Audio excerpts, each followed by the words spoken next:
वंदे मातरम। साथियों, आज की जो कहानी है वो है वर्ष 1972 की। एक विमान एंडीज पर्वतमाला से टकरा जाता है। टकराने के बाद कुछ यात्रियों की मौत हो जाती है और कुछ यात्री इसमें बच जाते हैं।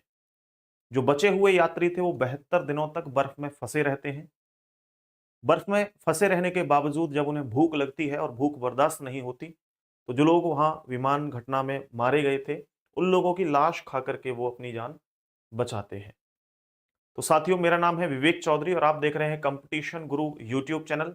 अगर ये कहानी आपको अच्छी लगे तो वीडियो को ज्यादा से ज्यादा शेयर करिएगा और एक प्यारी सी कमेंट जरूर करके जाइएगा। दोस्तों, ये बात है 12 अक्टूबर 1972 की। रग्बी एक गेम होता है, उसकी टीम उरुग्वे से चिली गेम खेलने के लिए जा रही थी। ये उरुग्वे एयरफोर्स की फ्लाइट 571 के थ्रू जा रहे थे। तो मैं आप लोगों को पहले मैप के माध्यम से दिखा देता हूं कि देश है कहां। ये जो आपको पिक्चर दिखाई दे रहा है, ये घटना स्थल का है। इसके बाद आप लोग यहां पर देख सकते हैं कि ये वर्ल्ड मैप है। इसमें इधर देखेंगे तो ये भारत है, इसके इधर अफ्रीका है और इधर साउथ अमेरिका और नॉर्थ अमेरिका है। साउथ अमेरिका में इस तरफ उरुग्वे और इस तरफ पड़ता है चिली। बीच में अर्जेंटीना है। आपको दूसरे मैप के थ्रू दिखाता हूं तो और क्रिस्टल क्लियर हो जाएगा। उरुग्वे आप देख रहे होंगे यहां है और चिली आपको ये येलो कलर से जो पेंट है ये दिख रहा है और बीच में एक देश है अर्जेंटीना। तो जैसे ये उरुग्वे से टेक ऑफ करते हैं, फ्लाइट चलती है, कुछ समय के बाद अर्जेंटीना में ये पहुंचते हैं और अर्जेंटीना पहुंचते पहुंचते मौसम बहुत ज्यादा खराब हो जाता है। खराब मौसम के चलते पायलट कहता है कि अब इस विमान को अर्जेंटीना में ही लैंड कराना होगा, अदरवाइज परेशानी बढ़ सकती है। तो ये अर्जेंटीना में ही लैंड करा देते हैं उस प्लेन को, उस विमान को। एक दिन वहां पर रुकते हैं। 13 अक्टूबर 1972 को जब मौसम बिल्कुल साफ हो जाता है तो 3:21 पर दोबारा से टेक ऑफ करते हैं चिली के लिए। अभी अर्जेंटीना से चिली जा रहे हैं। तो जब ये यहां से टेक ऑफ करते हैं तो कुछ समय के बाद इनको फिर से मौसम में खराबी लगती है, क्योंकि एंडीज पर्वतमाला के ऊपर मौसम ठंडा तो रहता ही है क्योंकि ये बर्फ से ढके हुए पहाड़ हैं। और अगर एंडीज पर्वतमाला की मैं बात करूं तो विश्व की सबसे लंबी पर्वतमाला है। तो ये प्लेन उस पर्वतमाला के ऊपर से गुजर रहा था, लेकिन पायलट को लगा कि हम एयरपोर्ट के ऊपर हैं। तो पायलट ये सोच करके कि हम एयरपोर्ट के ऊपर हैं, वो प्लेन को नीचे की तरफ लेके आना शुरू कर देता है। जब वो नीचे की तरफ लेकर के आता है तो उसे अचानक से एक झटका लगता है। इतने में पायलट को लगा कि मैंने डिसीजन गलत ले लिया है और अभी शायद एयरपोर्ट नहीं आया। तुरंत वो फ्लाइट को ऊपर की तरफ मूव करता है, लेकिन इन सभी में काफी देर हो गई थी। जब वो फ्लाइट उसने नीचे की तरफ ली थी तो उसके पीछे का हिस्सा, जो पूंछ वाला हिस्सा होता है, वो एक पहाड़ से टकरा जाता है और पहाड़ से टकरा करके वो टूट जाता है। टूटने के बाद पूरा जो प्लेन था वो डिसबैलेंस होता है और डिसबैलेंस होकर के उसका जो लेफ्ट विंग था या जो बाएं तरफ का उसका जो पंख था, वो एक पहाड़ में टकरा जाता है। टकराने के बाद शोर शराबा होना शुरू हो जाता है, चिल्लाना चीखना शुरू हो जाते हैं। धीरे धीरे देखते देखते ये प्लेन जो है फिसलता हुआ एक ग्लेशियर में जाकर के टकरा जाता है। टकराने के बाद चीख पुकार तेजी से होने लगती है। बहुत सारे लोग इस घटना में मारे जाते हैं। लगभग 12 से ज्यादा लोग तो ऑन स्पॉट इस घटना में मारे गए थे। उसके बाद कुछ लोगों को गंभीर चोटें आई, कुछ लोगों के पैर टूट गए, किसी का हाथ टूट गया। लेकिन जो लोग यहां पर सरवाइव कर रहे थे, यानी जिनके हाथ पैर टूट गए थे या जिनको चोट आई थी या जो लोग जिंदा थे, परेशानी उनके सामने थी। क्योंकि जहां पर ये गिरे थे वो एंडीज पर्वतमाला का एक ऐसा ग्लेशियर था जो समुद्री स्थल से देखें तो 12,000 फीट की ऊंचाई पर था और वहां का टेम्परेचर लगभग -30 डिग्री था। तो दूर दूर तक कोई जानवर नहीं, दूर दूर तक कोई घास के मैदान नहीं, कोई हरियाली नहीं, कुछ भी नहीं था। इंसान तो सैकड़ों किलोमीटर दूर तक कोई नहीं। अब ये लोग वहां पे फंस जाते हैं। अब धीरे धीरे, क्योंकि इनको लगता है कि भाई मदद आएगी हमें और रेस्क्यू टीम आएगी और हमें बचा के ले जाएगी, तो ये लोग उस प्लेन से बाहर निकल के चारों तरफ देखने लगते हैं, लेकिन दूर दूर तक कुछ नहीं दिखाई दे रहा है। एक दिन बीतता है। बीतने के बाद उनको लगता है कि शायद कल रेस्क्यू टीम आए, हमें ढूंढ रहे होंगे रेस्क्यू टीम वाले, लेकिन कुछ नहीं। 1 दिन बीतता है, 2 दिन बीतते हैं, अब इन्हें भूख लगने लगती है। जब इन्हें भूख लगने लगती है तो ये सोचते हैं कि प्लेन के अंदर कुछ ना कुछ खाने का सामान हमें जरूर मिलेगा और जब तक हम उसे खाएंगे तब तक रेस्क्यू टीम आ जाएगी। तो ये लोग अब प्लेन में अंदर ढूंढना शुरू करते हैं खाने पीने का सामान।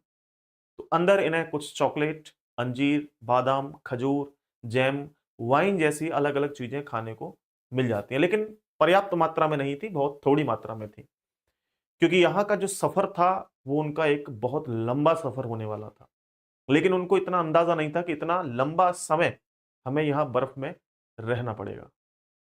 तो ये सभी लोग वहां बराबर भाग में सभी बांट लेते हैं उस खाने पीने को और थोड़ा थोड़ा थोड़ा थोड़ा खाना शुरू कर देते हैं। अब समय भी बीतता चला जाता है, 1 दिन 2 दिन रेस्क्यू टीम का इंतजार करते करते, लेकिन रेस्क्यू टीम इन तक नहीं पहुंच पाती है। 5 6 7 दिन हो जाते हैं।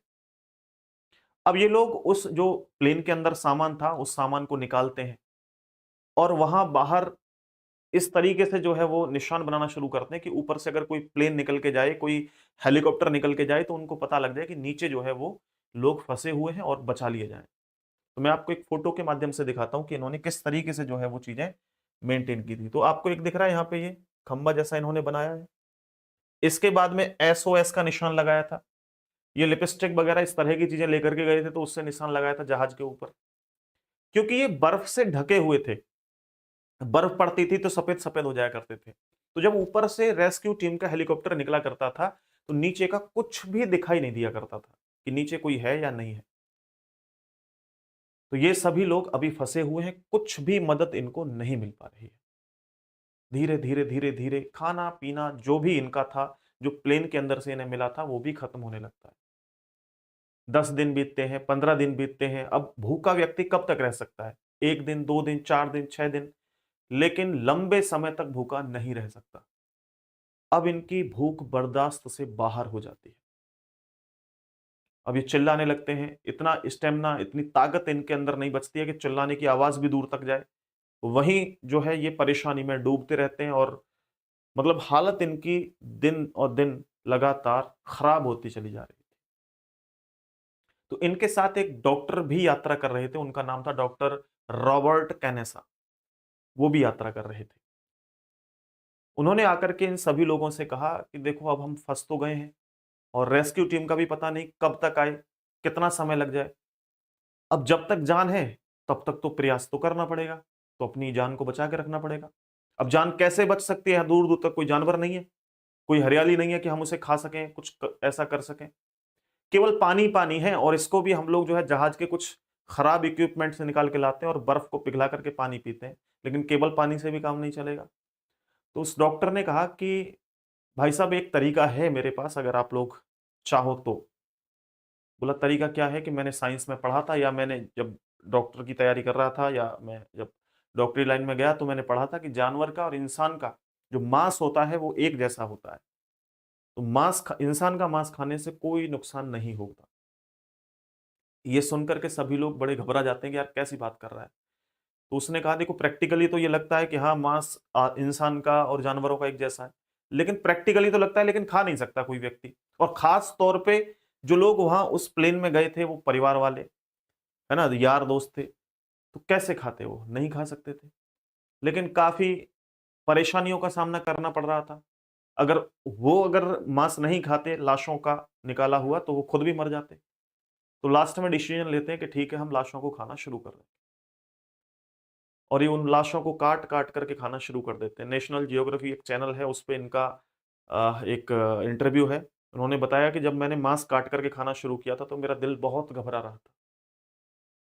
हमने सभी लाशों को वहां पे खाया क्योंकि हम 72 दिन तक वहां पर रहे थे, लेकिन हमने 2 लाशों को छोड़ दिया था। एक लाश थी बूढ़ी बुजुर्ग, एक माता थी किसी की जो वहां पे उस प्लेन में यात्रा कर रहे थे, उनकी माता, और एक बच्चा था जो किसी का भतीजा लगता था। तो उन बच्चे को और उस बूढ़ी बुजुर्ग महिला को छोड़ दिया था। बाकी हमने भूख में सभी को खा लिया था क्योंकि अपनी जान बचानी थी। सब कुछ चल रहा था ऐसे ही, जीवन जो है वो अपना मुश्किलों से भरा हुआ कट रहा था, दिन बीतते जा रहे थे। लेकिन बर्फीले पहाड़ों पर केवल जिंदा रहना खाने-पीने से ही ज़िंदा नहीं रह सकता व्यक्ति, बहुत सारी और भी चीज़ें होती हैं क्योंकि ठंड इतनी है और शरीर को भी गर्मी चाहिए। तो अब क्या हुआ कि ये सभी लोग गर्मी के लिए उस जहाज़ के अंदर घुस जाया करते थे और उसकी जो शीट वगैरह की कवर वगैरह थे, उनको लपेट करके जो है उनके कुछ ऐसे कपड़े बना लिए थे कि हम ठंड से बच सकें। लेकिन एक दिन होता क्या है कि बहुत खतरनाक सा तूफान आता है, बर्फीला तूफान। और ये शाम के समय की बात है और अचानक से इतना भयंकर तूफान आता है कि इन सभी के ऊपर जो है बर्फ ही बर्फ हो जाती है। उस रात इनमें से 17 लोग और मारे जाते हैं। यानी 12 लोग तो पहले ही मर गए थे, 17 लोग और मारे जाते हैं। मुश्किलें जैसे-जैसे दिन बढ़ते जा रहे थे, मुश्किलें और भी बढ़ती चली जा रही थी। अब क्या करते? बस यही इंतजार था कि रेस्क्यू टीम आएगी और हमें बचाएगी, लेकिन रेस्क्यू टीम कुछ भी जो है रिस्पॉन्स नहीं आ रहा था। एक दिन ऐसे ही वो खराब जो जहाज था उसके अंदर से वो चीजें कुछ जैसे कुछ हथियार बनाना बर्फ को तोड़ने के लिए, जूते बनाना बर्फ से बचने के लिए, कपड़े बनाना, तो ऐसी चीजें खोजते रहा करते थे विमान में। तो एक दिन ऐसे ही रिसर्च कर रहे थे, उसमें खोज रहे थे, तो एक रेडियो मिलता है उन्हें। रेडियो बिल्कुल ठीक था, बस उसकी बैटरी में थोड़ी सी टेक्निकली कुछ एरर था, उस बैटरी को वो ठीक से लगाते हैं और रेडियो चल जाता है। रेडियो को सुनते ही, क्योंकि एक खबर चल रही थी, सबके कान खड़े हो जाते हैं। खबर क्या थी? खबर थी बचाव दल को लेकर के। वो कह रहे थे कि हमने अपना बचाव दल भेजा और लगभग एंडीज पर्वतमाला के हमने 100 से भी अधिक चक्कर अपने हेलीकॉप्टर से लगाए, लेकिन जो प्लेन गायब हुआ है, वो प्लेन हमें अभी तक नहीं मिला है। इसलिए हमने सर्च ऑपरेशन को बंद कर दिया है काफी लंबे समय के बाद। तो अब हम सर्च नहीं करेंगे, कभी बर्फ पिघलेगी, मौसम थोड़ा-सा बदलेगा, तो जब जाकर के हम लोग वहां पे देख लेंगे। अभी हम इस सर्च ऑपरेशन को बंद कर रहे हैं। ये जैसे ही ये बात सुनते हैं सभी लोग, बस अब उनको लगता है कि अब बचने की कोई उम्मीद नहीं है, कोई गुंजाइश नहीं है। लेकिन यहां पर 3 लोग थे जिनके अंदर जज्बा था, जो लोग इनको मेंटेन कर रहे थे, जो इनके मेंटर थे। एक एक था नंदो पराडो, दूसरा था अंतोनियो टिंटिन और तीसरा था डॉक्टर रॉबर्ट कैनेसा, जिसने लाश खिलाने के लिए फोर्स किया था। ये तीनों लोग बोलते हैं कि अब भाई साहब जान बचाने का केवल एक ही तरीका है, दूसरा कोई भी तरीका नहीं है। सभी लोग बोलते हैं भाई कौन सा तरीका है ऐसा जो हमारी जान बच सकती है? तो वो कहता है कि हमें खुद बाहर जाने का रास्ता ढूंढना होगा और अगर हम खुद रास्ता ढूंढेंगे तो ही 1% चांस है कि हमारी जान बचे, अदरवाइज मरना तो निश्चित है। तो अब 2 लोग, एक नंदो परादो और दूसरा था रॉबर्ट कैनेसा, ये दोनों उन लाशों से कुछ खाने के जो भी मीट था, मांस था, उसको निकाल करके अपने पास रखते हैं, कुछ पानी बर्फ को पिघला करके अपने पास रखते हैं और रास्ता ढूंढने के लिए निकल जाते हैं। अब रास्ता ढूंढना इतना आसान नहीं था जितना हम लोगों को, मैं आपको ये कहानी सुना रहा हूं ना, सुनाते हुए मुझे बड़ा आसानी लग रही है, कुछ नहीं दिक्कत हो रही, लेकिन सोच के देखिए कि एक नॉर्मल सा पहाड़ चढ़ने में सांसें फूल जाती हैं, हिम्मत थक जाती है ना, हिम्मत हार जाते हैं, लेकिन वो बर्फ के पहाड़। अब जब रास्ता ये पार कर रहे थे तो एक 15,000 फीट ऊंचा बर्फ का पहाड़ पार करके इनको दूसरे तरफ जाना था। तो ये लोग, इनके पास कुछ भी पर्याप्त मात्रा में नहीं, कोई हथियार नहीं, कोई इक्विपमेंट ऐसा नहीं कि पहाड़ पे चढ़ सकें। तो फिर ये उस जहाज से ही कुछ ऐसे चीजें बनाते हैं, कुछ जूते टाइप के, कुछ छड़ी टाइप की, कि उस पहाड़ पर वो चढ़ सकें। और पूरी कोशिश करने के बाद ये उस पहाड़ पर चढ़ जाते हैं और उस पहाड़ को भी पार कर देते हैं। न केवल पहाड़ को पार करते हैं, लगभग 10 दिनों तक लगातार वो चलते रहते हैं। लास्ट में उन्हें एक नदी दिखाई देती है। अब नदी देख करके उनको लगता है कि यार ये नदी आ गई और इस नदी के सहारे-सहारे हम लोग चलते रहेंगे, तो शायद कुछ मिल जाए। लेकिन इनके अंदर उतना स्टैमिना नहीं बचा हुआ था कि अब बिल्कुल भी चल सकें। तो ये थक करके जो है वहीं गिर जाते हैं और आँखें बंद हो जाती हैं, सो जाते हैं। लेकिन कुछ समय के बाद इन्हें एक आवाज़ सुनाई देती है। वो आवाज़ थी उम्मीद की आवाज़। वो आवाज़ थी घोड़ों के चलने की आवाज़। जैसे ही उन्हें घोड़ों के चलने की आवाज़ सुनाई देती है, तुरंत आँखें खुलती हैं इनकी और ये देखते हैं कि अचानक से ये घोड़ों के ऐसे चलने की आवाज़ कैसे आ रही है। तो ये लोग नज़र जब घुमाते हैं तो नदी की दूसरी तरफ कुछ घोड़े निकल के जा रहे थे, उनके साथ एक व्यक्ति भी था। ये आवाज लगाते हैं। जब ये आवाज लगाते हैं तो पहली बात तो इनके मुख से कुछ आवाज निकल ही नहीं रही थी, क्योंकि इनका स्टेमिना बिल्कुल खत्म हो चुका था। और दूसरी बात, जब इन्होंने आवाज लगाई तो दूसरा व्यक्ति जब उधर से आवाज दे रहा था तो ये भाषा को भी नहीं समझ पा रहे थे कि कह क्या रहा है। लेकिन बहुत कोशिश के बावजूद ये उस व्यक्ति को समझाते हैं कि हम फंस चुके हैं और हमारे कुछ लोग भी फंसे हुए हैं, हमारी मदद करो। इस तरीके से वो समझाने की कोशिश करते हैं और समझाने में सफल भी होते हैं। लेकिन क्योंकि बर्फीले पहाड़ थे, नदी का दूसरा सिरा दूर था, तो ये लोग कुछ कह पाते, समझ पाते इतनी। वो जो व्यक्ति मिला था वो कहता है कि कुछ समय रुको, मैं मदद लेकर के आता हूं तुम्हारे लिए। तो वो व्यक्ति जो है वो जाता है अपने अधिकारियों के पास, अपने देश के अधिकारियों के पास, और जाकर के कहता है कि कुछ लोग जो है वो पहाड़ के उस तरफ फंसे हुए हैं और वो बोल रहे हैं कि विमान वगैरह कुछ ऐसा है, फ्लाइट वगैरह, जहाज वगैरह जो है वो फंसा हुआ है, आप जाकर के देखें। क्योंकि ये चीजें रेस्क्यू वगैरह चल रहे थे, क्योंकि अर्जेंटीना को भी खबर दी गई थी कि जहाज मिले तो बताना। और जो जो दूसरा चिली देश है उसको भी बताया गया था कि अगर हमारे लोग यहाँ पे आए फंसे तो आप लोग ध्यान रखना। ये चीजें वायरल थी, सबको पता था। तो अधिकारी तुरंत ही रेस्क्यू टीम को भेजते हैं। रेस्क्यू टीम के साथ एक हेलीकॉप्टर भेजा जाता है, जिस हेलीकॉप्टर में केवल एक बार में 4 लोगों को ही लाया जा सकता था। तो हेलीकॉप्टर वहां पहुंचता है, पहुंच करके लोगों को लेकर के आता है। तो इस समय में भी 2 दिन लग जाते हैं, 2 दिन का समय लग जाता है एक एक करके उनको लेकर के आने में। तो कुल मिलाकर के इनको 72 दिनों का समय लगता है। 72 दिनों में 16 लोग ही बच पाते हैं। और इन 16 लोगों की जो कहानी है मैंने आपको बताई है, बताने में जरूर आसान लग रही है, लेकिन बहुत खतरनाक है।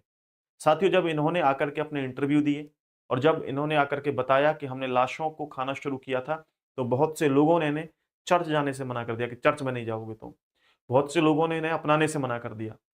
लेकिन ये जा करके जिन परिवार वालों को इन्होंने खाया था, जिन मरे हुए लोगों को खाया था, उनके घर जाते और बताते कि स्थिति ऐसी थी कि हमारी मजबूरी हो गई थी और हमने जिंदा किसी को नहीं मारा, सब मर चुके थे, सड़ रहे थे, तब अपनी जान बचाने के लिए हमने उन्हें खाया। बाद में इनको इनके ऊपर एक वेब सीरीज भी बनी जो कि नेटफ्लिक्स पे अवेलेबल है। उसका नाम मेरे को नहीं याद है क्या नाम है, लेकिन नेटफ्लिक्स पे इनकी वेब सीरीज भी है। और बहुत सारी और भी कहानियां लिखी गई हैं इनके बारे में। मैंने ये कहानी तैयार किया तो बहुत सारे आर्टिकल पढ़ के मैंने ये पूरी कहानी आपको सुनाई है। उम्मीद करता हूँ कि मेरे द्वारा जो कहानी सुनाई गई है ये आपको सही ढंग से समझ में आई होगी। और अगर समझ में आई और आपको बढ़िया लगी ये कहानी तो प्लीज लाइक और शेयर जरूर कीजिएगा। इस कहानी से हमें एक सीख और मिलती है। वो सीख ये है कि जब हमारे अंदर कुछ करने का जज्बा हो तो हम कुछ भी कर सकते हैं।